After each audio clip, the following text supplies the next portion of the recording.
Olá, professores e professoras do Colégio Estadual Suzana de Araújo Bonfim. Desejo que todos estejam bem, estejam em casa, estejam se cuidando. E este vídeo eu estou gravando no sentido de, como já falei anteriormente, de tentar pontuar algumas coisas que vocês me passaram, algumas dificuldades que estão sendo apontadas nesse processo de planejamento e de entrega de atividades para os estudantes de modo remoto. Aí eu tentei suscitar, deixa eu assim, de forma mais sucinta, as dificuldades que vocês me passaram e gravar um vídeo para tentar abranger o máximo possível. A maior dificuldade que eu tenho observado, até na análise dos planos e também como foi me passado ontem no levantamento que eu fiz por vocês, é em relação ao planejamento em si. Algumas dificuldades de preencher mesmo alguns pontos. Então, para não ficar algo solto, eu resolvi explicar o plano de estudo ponto a ponto, que é o modelo que o Estado nos enviou, né, para trabalhar no integral e a gente está utilizando nas demais modalidades de ensino. Nesse sentido, eu gostaria de lembrar, né, antes de começar a explicar o ponto a ponto, que esse plano ele tem que ser exequível, um plano real, um plano que de fato ele venha funcionar, que não seja um plano bonito para entregar para a coordenação, para a direção ou para a própria secretaria, né, como vem nos cobrando, que seja um plano que venha acontecer mesmo, algo, né, de resolução mesmo, de execução mesmo, na verdade. Então, eu vou explicar passo a passo. Apesar de não ter no modelo aí, eu sugiro que todo mundo coloque o tema. Qual tema vai ser trabalhado, para a gente ter foco, né? Antes de qualquer coisa, coloque o tema. Aliás, antes de qualquer coisa não, após o cabeçalho, né? Que você não precisa explicar. Para melhorar ainda mais a explicação, eu vou utilizar um exemplo, né? Eu montei aqui um planejamento de matemática e aí eu vou estar sempre usando esse exemplo para explicar ponto a ponto. Então, o tema da disciplina matemática é tratamento de informação, sabendo que eu não sou da área, né? Mas eu sei que é uma uma das maiores dificuldades é trabalhar matemática de modo remoto por conta da explicação, então eu resolvi arriscar e explicar matemática mesmo. Então, vamos trabalhar com tratamento de informação e logo em seguida, eu até sugiro que vocês, ao acompanhar o vídeo, já abram o arquivo do plano mesmo, com esqueleto, quem está com dificuldade, claro, para estar acompanhando passo a passo. Então, logo em seguida, depois do tema, a gente coloca aqui os objetivos. O tema é tratamento de informação, né? Mas qual o objetivo que eu quero que o meu aluno, meu estudante alcance em casa? Quais são os objetivos? É todo o conteúdo que está dentro do tratamento de informação? Obviamente que não, porque nosso planejamento ele é de 15 em 15 dias, e em 15 dias a gente não consegue abordar tudo, até porque o estudante não tem só uma disciplina para estar cuidando, né? Para estar resolvendo e respondendo as atividades. É a média das aulas que você tem durante essas 2 semanas com seus estudantes. Então, a gente também tem que ter esse pé no chão e não fazer um plano com meio mundo de objetivo que não vai ser alcançado e os estudantes acabam que se sentem incapazes, né? Como alguns já me procuraram no privado, outros no grupo, falando que não estão dando conta de acompanhar algumas coisas. Então, vamos fazer uma coisa sucinta, mas que se execute. Então, dentro do tema maior, que é tratamento de informação, quais os objetivos que eu posso estar abordando para começar a trabalhar esse tema? Onde eu quero que ele, o que é que eu quero que meu aluno alcance, né? Vamos dizer assim. Então, vamos ser bem realistas. Eu coloquei 2 objetivos. Eu coloquei conhecer e analisar os tipos de gráficos. E o outro objetivo foi identificar os tipos de gráficos mais utilizados na divulgação de pesquisas estatísticas.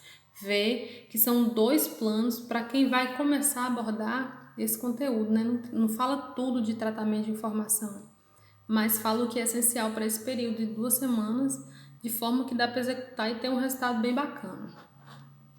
Em seguida, aí, vocês podem observar no modelo que o próximo tópico são os conteúdos. Bom, já sei qual é o meu tema, já sei quais são os objetivos que eu quero que o meu estudante alcance. Agora eu preciso saber quais são os conteúdos que eu vou trabalhar com eles dentro desses objetivos. Nesse sentido, eu coloquei gráficos de segmentos, gráficos de setores e gráfico de barras ou colunas. Então vai ser o que vai ser abordado de conteúdo dentro desse meu planejamento. Até aí, eu espero que esteja tudo bem, né? Acho que tá ok. Em seguida, o próximo passo, o próximo tópico aí do planejamento são os procedimentos metodológicos. É hora de pensar qual estratégia eu vou utilizar para que o meu estudante aprenda esses conteúdos e atinja os objetivos que eu tracei lá em cima.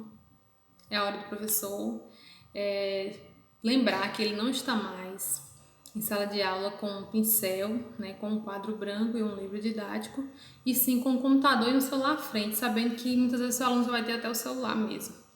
E aí, procurar estratégias para alcançar aqueles objetivos e explorar esse conteúdo de uma maneira que seja possível mesmo, né, a todos os estudantes.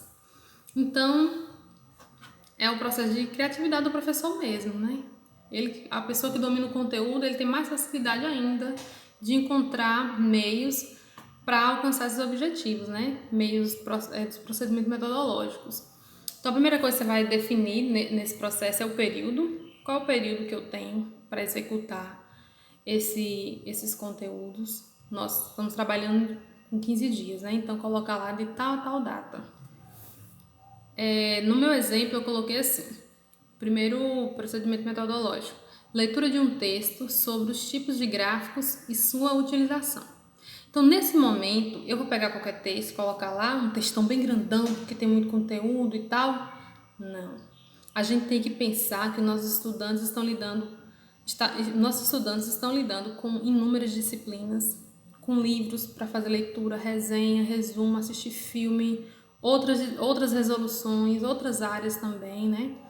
E a gente vai buscar na internet mesmo. Se for preciso abandonar nosso livrinho lá de bolso, de carteira, abandona. Vai para a internet porque tem muita coisa boa, em sites confiáveis, como a Nova Escola, por exemplo.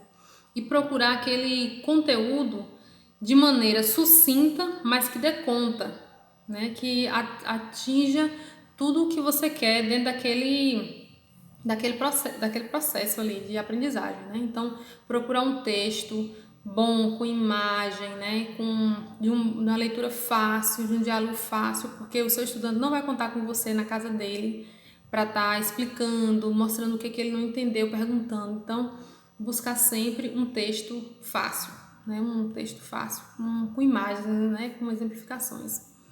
Em seguida, eu coloquei apresentar exemplos de pesquisas onde os resultados podem ser apresentados por diferentes gráficos.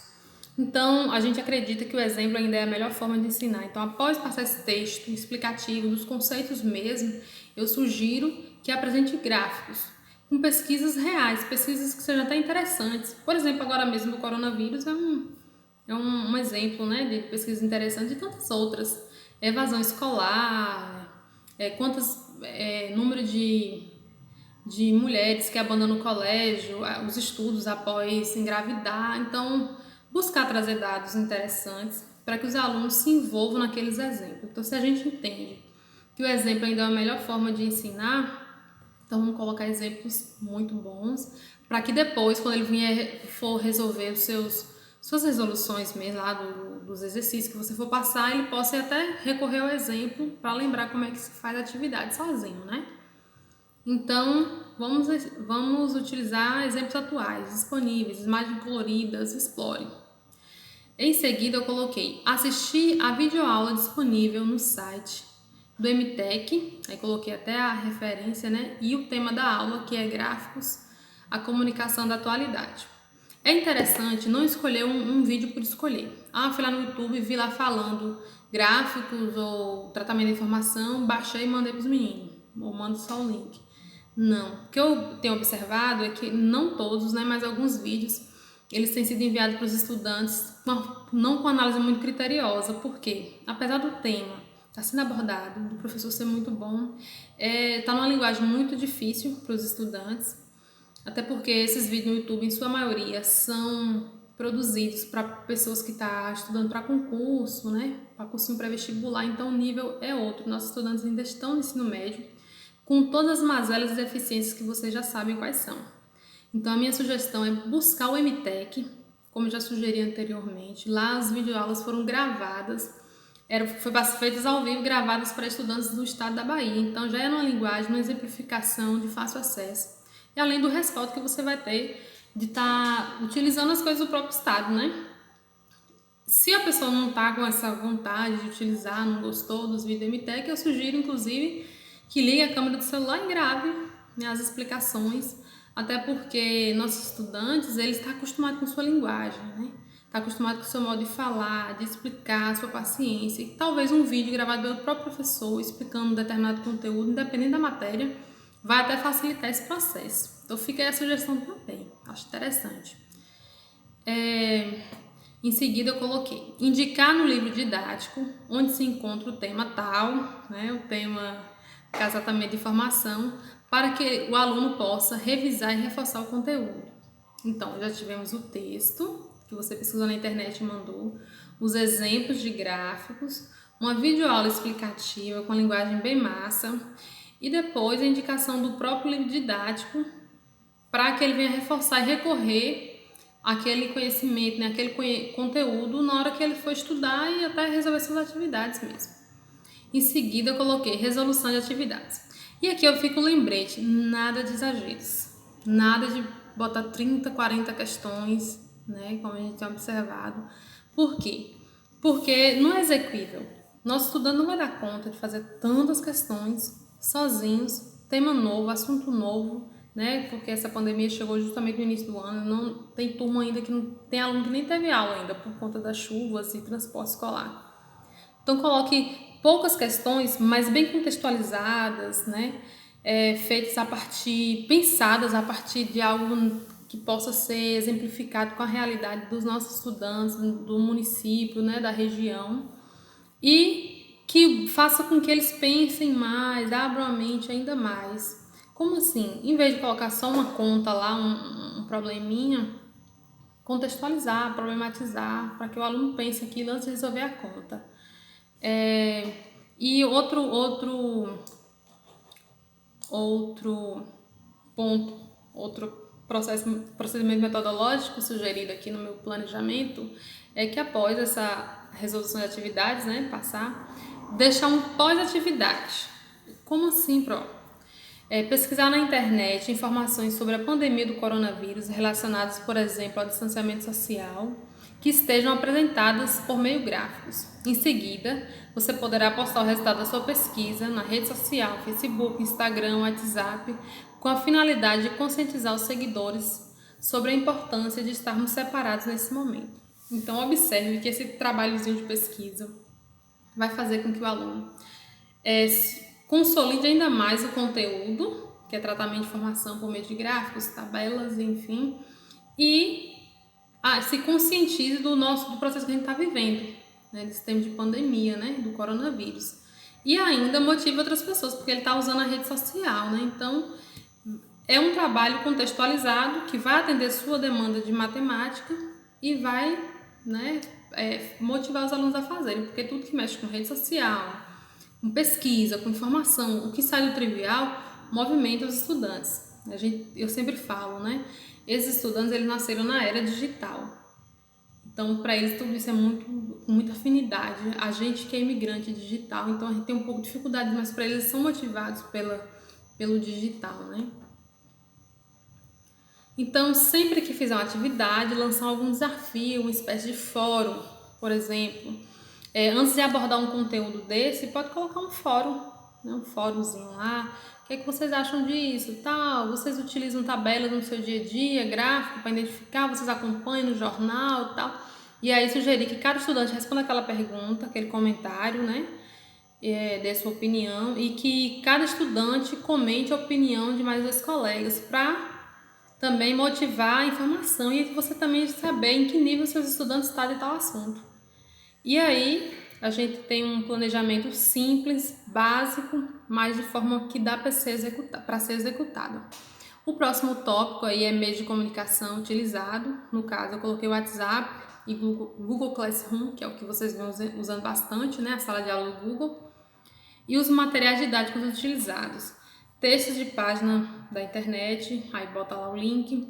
Livro didático, videoaula do site do MTech, coloca videoaula tal, número tal, nome tal, internet e computador. Alguns planos eu tenho observado que está vindo com material didático que não está sendo usado. Então a gente vai fazer um plano que de fato esteja acontecendo, né? Eu recebi planos com lousa, giz, grampeador, tal. A gente não está utilizando isso, né? Tudo digital. Então, não coloca mesmo só o que vai mesmo precisar, tá bom? E agora chegou a avaliação. E aqui eu quero chamar a atenção para quase todo mundo em relação a esse tópico. Eu não consigo perceber nos planos de vocês como é que essa avaliação vai ocorrer, né? O que eu tenho observado é um texto muito bonito na parte de avaliação, do tipo, vai ser contínua, processual, como eu posso falar, os dados qualitativos sobrepõem aos quantitativos e tal. Sim, mas como é que você vai conseguir? Porque o que é a avaliação? A avaliação é você saber se os seus estudantes alcançaram aquilo que está proposto nos objetivos lá em cima, né? E saber se você está dando conta daquilo ali e se os alunos também estão dando conta. É uma avaliação dos estudantes, mas ao mesmo tempo a gente também se avalia nosso procedimento metodológico para saber se está dando certo aquilo que a gente está fazendo, né? Então, a avaliação, ela precisa, pode ter esse texto bonito, não está errado, mas ela precisa também estar pontuado como é que você vai aferir isso mesmo, né? Não é sobre dar nota só, é sobre qualificar aquilo que você tem se proposto a fazer, né? Então, quais são os instrumentos que eu vou utilizar, né? Em tempos de pandemia, né? Nessa educação remota, à distância, como é que eu posso estar acompanhando, sabendo se meu aluno aprendeu ou não aquele conteúdo? Então, as sugestões são, na verdade, né? Acompanhar dentro das salas de aulas criadas, seja pelo Google Classroom ou WhatsApp, acompanhar a frequência ali, as respostas dos fóruns, os envolvimentos, né? Você colocou ali, igual eu sugeri, um fóruzinho perguntando sobre a utilização de gráficos no seu dia a dia para abordar o assunto depois. Quem respondeu, quem comentou mais, o que foi dito ali, né? Naqueles comentários. Então, ali também é um processo de você estar fazendo seus registros, suas anotações, vendo quem está se envolvendo com o conteúdo. Nas participações, quando for lançados os desafios, as resoluções de atividades propostas por vocês, né? A devolutiva das pesquisas, das atividades, é como você está sendo avaliando. Então, isso precisa estar pontuado no planejamento. Então, atividade assim, assim, assim, não sei o quê, registro tal, desafio tal, então precisa estar colocado na avaliação, né? Então, a gente tem que abandonar esse texto pronto, que já vem ali, né, que não diz muito, e falar o real. Ó, nesse plano eu quero que meu aluno alcance tal coisa e eu vou aferir por tais e tais instrumentos. Então, o último ponto, que nem tem, eu acredito, no modelo, mas eu sugiro que acrescente são as referências. Por quê? Porque os livros didáticos, os links utilizados precisam ser colocados até para uma consulta posterior, né? Então a gente não pode deixar de colocar. Se a gente aprende na faculdade. Vocês colocam direitinho, listem o que foi utilizado, tá bom? E é basicamente isso.